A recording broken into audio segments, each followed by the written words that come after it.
Hi, and welcome to worship today. I'm glad that you've joined us. There's just one announcement, and it's that I'm really sad we are not starting streaming today. We had a hiccup with our internet provider with getting a faster internet upload speed, and so we have to delay it a little bit longer, but hopefully it will be soon, and you can all watch the service live as we do it in person.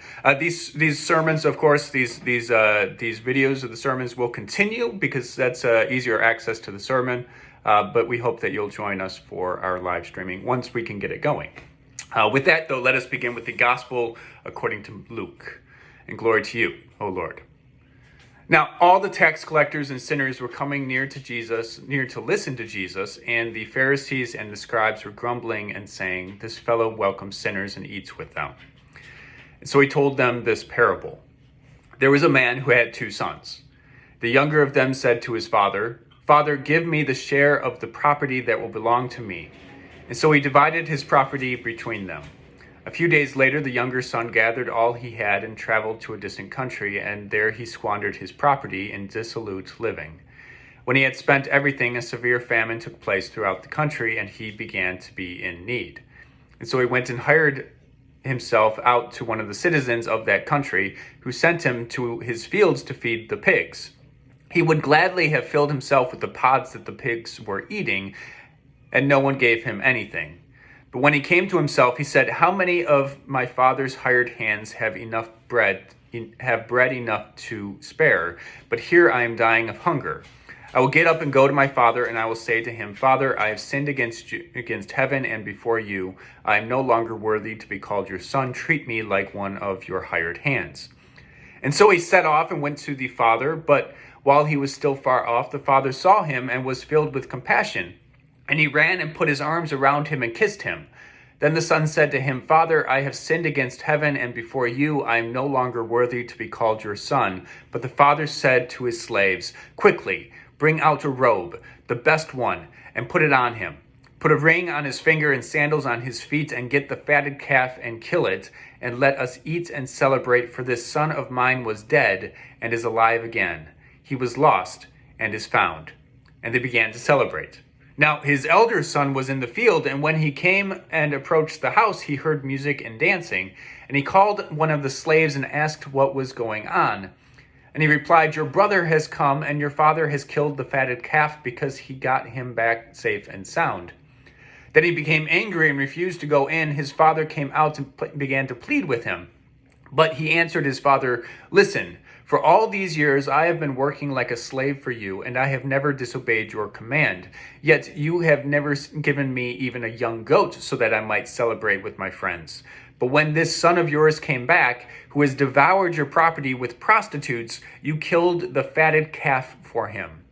Then the father said to him, 'Son, you are always with me, and all that is mine is yours. But we had to celebrate and rejoice because this brother of yours was dead and has come to life. He was lost and has been found.'" The Gospel of the Lord. And praise to you, O Christ. Grace and peace to you, dearly beloved, from the source of compassion. Rebellion's a ribbon to wear in her bright black hair while she dances the jig with the neighbor's squealing pigs and 3 convict sons. No one ever shakes a head and says girls will be girls, not one. Not to the fretting parents who wring their own necks in worry, who sing their own dirge to the sound of strokes and stress. Not to the twirling deserter. Sex, the great distinguisher, a great bearer of expectations, the great deceiver of grief, also confesses a child will be a child. But even here finds no relief in equality. The agreed upon diagnosis trampled in the mud of some faraway farm while they wait, bruised ears to the ground for resounding footsteps that do not come and do not come again. The oxen rotted on the spit, the spoiled and rancid stinking up their now mortgaged estate in its own slaughtered, gender-neutral, bloody, bad way. And I wish that I had written that, because it's beautiful, in a sad, dark way. It's written, though, by Marjorie Maddox, and it's called The Prodigal Bipolar.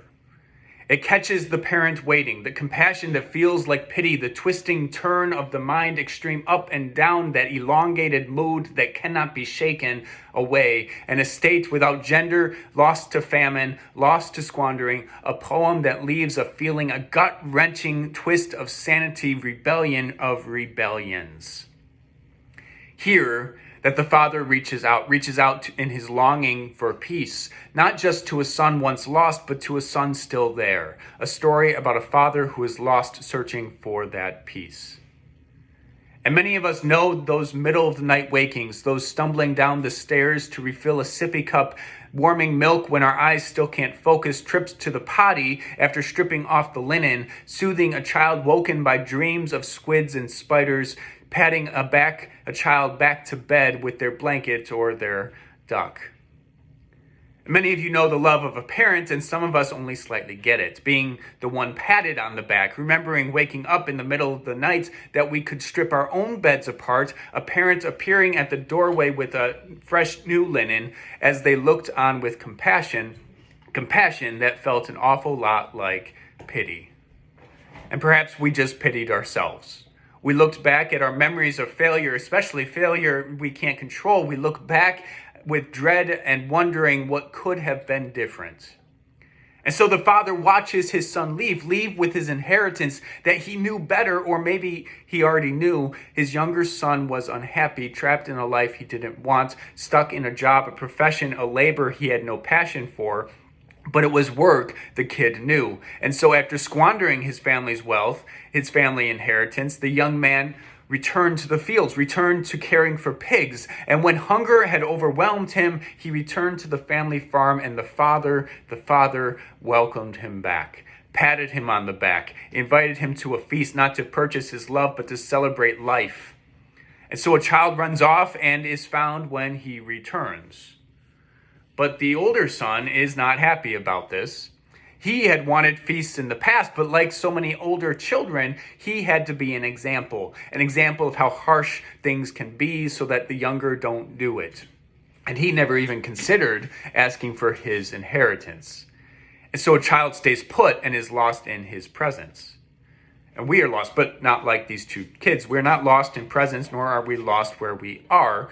We look for compassion, but we bury ourselves in pity, that most awful form of presence, that form that boils the stomach and fills one with shame. We are lost looking for hope, longing for love, reaching for faith. An up and down twist and turn of mood, that elongated feeling, that up and down longing for meaning for God.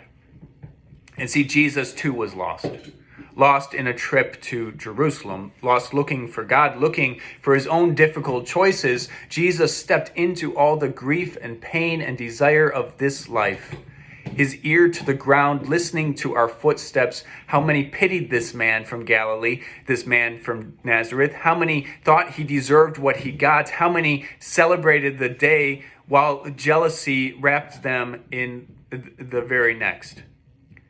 See, there's this character named Rogue from the X-Men movie way back in 2000. Rogue, who zaps the life force, the powers of other people with mutations that give them a variety of superhuman abilities. She takes their power by touching them with bare skin. She takes it at the cost of their life.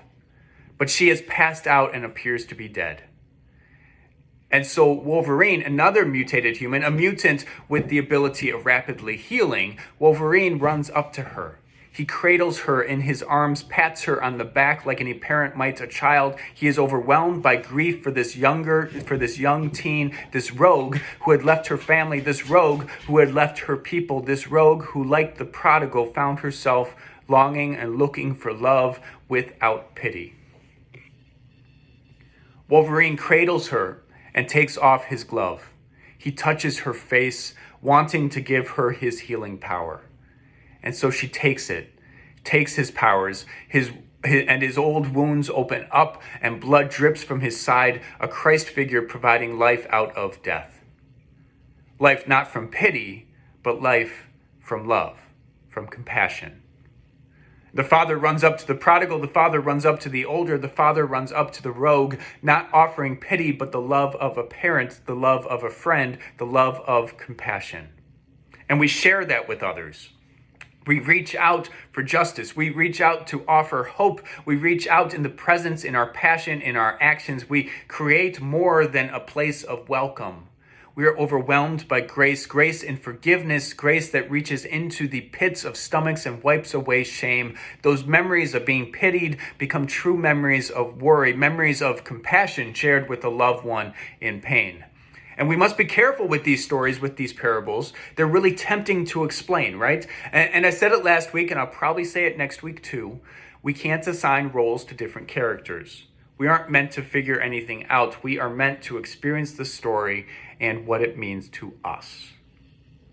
We might analyze it, compare it, recognize images that overlap like this X-Men figure to a Christ-like figure, but that X-Men is not Christ, just like the Father in our story is not Christ. We are meant to experience the entertainment of the story, the impact of the story, the mood of the story. And so it's with that I want to leave us with those words from Marjorie Maddox, that poem once more, that beautifully sad, dark work. Rebellion's a ribbon to wear in her bright black hair while she dances the jig with the neighbor's squealing pigs and 3 convict sons. No one ever shakes a head and says girls will be girls. Not one. Not to the fretting parents who wring their own necks in worry, who sing their own dirge to the sound of strokes and stress.